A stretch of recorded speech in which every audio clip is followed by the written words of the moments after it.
Olá, sejam bem-vindos, que a graça e a paz nos alcance. Hoje vamos trabalhar o livro de Zacarias, o penúltimo livro do Antigo Testamento, um livro com 14 capítulos. Os temas são os mais diversos e variados, mas queremos trazer alguns pensamentos. E o ponto mais importante, ele fala da restauração final, onde o Senhor será o soberano sobre todas as nações, onde não haverá guerra, nem morte, nem dor. Capítulo 1, pegando aqui, versículo 12, diz o seguinte: Então o anjo do Senhor respondeu: Ó Senhor dos exércitos, até quando não terás compaixão de Jerusalém e da cidade de Judá, contra as quais estás indignado faz já 70 anos? Então aqui ele faz uma pergunta, um questionamento. Nós já falamos em outros temas, principalmente no livro de Daniel, Jeremias também, falando do cativeiro de 70 anos, onde o povo de Israel, e devido à sua própria desobediência, foi levado para o cativeiro em Babilônia, mas após 70 anos voltaria para a terra, onde outro reino estaria em evidência, seria os medos e persas, e daria a oportunidade de eles retornarem. Avançando ainda, aqui no capítulo 3, falando sobre o sacerdote Josué, versículo 2, mas o Senhor disse a Satanás: o Senhor te repreende, ó Satanás. Sim, o Senhor que escolheu a Jerusalém te repreende. Não é este um tição tirado do fogo? Então, está aqui nesse capítulo, fazendo um pequeno resumo, Satanás acusando Josué. Aqui diz o texto que ele estava trajando vestes sujas. Isso é próprio meu e seu, devido ao pecado, nossa natureza pecaminosa. Mas aqui o texto diz que o anjo dá-lhe vestes limpas e há uma transformação, e ele diz: não é este um tição tirado do fogo? Então, em nossa experiência também, muitas vezes o inimigo está para acusar a mim, a você, porque este é o seu trabalho, mas o Senhor pode transformar, pode purificar a minha e a sua vida. Avançando aqui ainda, tem um outro pensamento que quero trazer. Versículo 6 do capítulo 4 diz o seguinte: prosseguiu ele e me disse: esta é a palavra do Senhor a Zorobabel, não por força, nem por poder ou por violência, em outras traduções, mas pelo meu espírito, diz o Senhor dos exércitos. Então a salvação não é algo que se faz através de decreto, por imposição, mas através do Espírito Santo de Deus.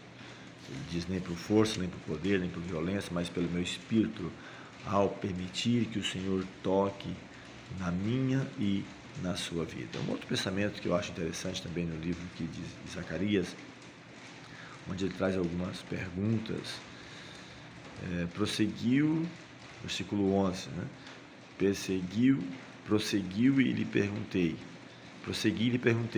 que são as duas oliveiras, a direita e a esquerda do candelabro? Tornando a falar-lhe, perguntei: que são aqueles dois raminhos de oliveira que estão junto aos dois tubos de ouro que vertem de si azeite dourado? E ele respondeu: não sabes isso? E eu disse: não, meu Senhor. Então ele disse: são os dois ungidos que assistem junto ao Senhor de toda a terra. Então, alguns aqui trazem uma aplicação inicial a Zorobabel e também a Josué, como sacerdote, líder também, no contexto político religioso, mas também algumas aplicações, como sendo o Antigo e Novo Testamento, que é a palavra de Deus inspirada, que nos deve levar a conhecer a vontade do Senhor, e há também algumas aplicações que referem-se a dois anjos, né, que ministram diante do Senhor, diante da Arca da Aliança, os 10 mandamentos, que são comissionados a redistribuir as bênçãos de Deus às nossas vidas. Quem sabe não falando simplesmente de dois anjos, né, em específico, assim como tem na Arca, né, da Aliança, uma representação disso, mas ao ministério dos anjos de modo geral também. onde a palavra de Deus nos diz que eles são espíritos ministradores.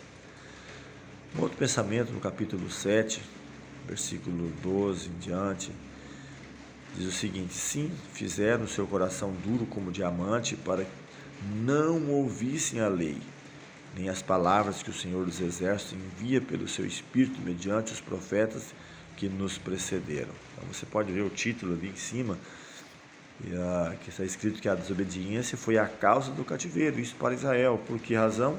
Haviam abandonado os mandamentos de Deus, a idolatria, não ouviram a lei, os mandamentos. E quem sabe nossos dias não seja diferente, e infelizmente até mesmo por, quem sabe, grande parte, ou a maioria das religiões, apesar de proferirem o nome de Deus, até mencionei, cometem um erro um pouco diferente de Israel. Israel diziam, após o cativeiro, que aceitavam a lei e os mandamentos, mas rejeitaram o Messias. E hoje o mundo, no geral, diz aceitar Cristo, ou Messias, mas rejeita os seus mandamentos, quando não em todo, ou pelo menos em parte. Ou pelo menos um deles, que é justamente aquele que o Senhor disse: lembra-te, o quarto mandamento da lei de Deus, escrito pelo seu próprio dedo, em tábuas de pedra, em Êxodo 20, o Deuteronômio 5 você vai achar.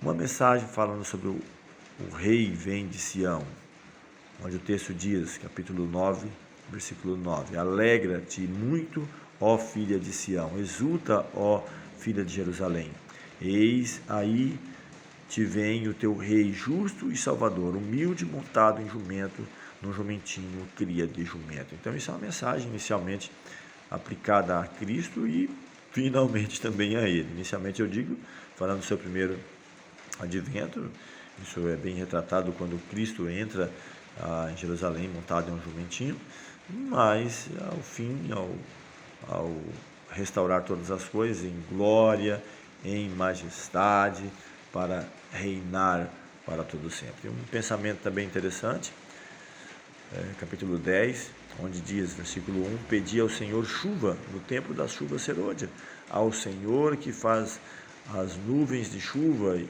dá aos homens o aguaceiro, a cada um a erva do campo. Então é tempo de chuva, não simplesmente no sentido literal, mas chuva espiritual do Espírito Santo de Deus sendo derramado em nossas vidas para nos dar o poder para o amadurecimento da seara e a colheita final na volta de Jesus.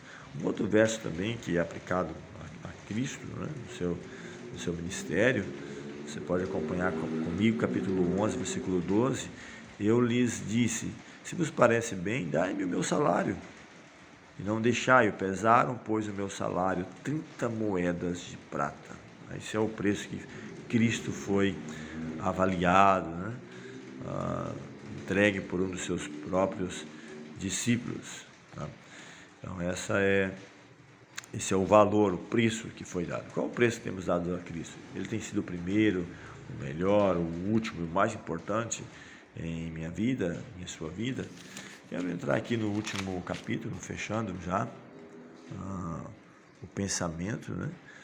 Capítulo 14, ele diz que, versículo 2, porque eu ajuntarei todas as nações para a peleja contra Jerusalém. Ele fala de uma conflagração, de um envolvimento final, e uma mensagem interessante de restauração também, né?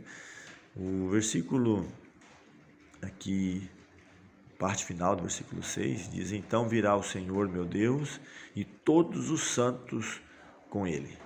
Acontecerá naquele dia que não haverá luz, mas frio e gelo.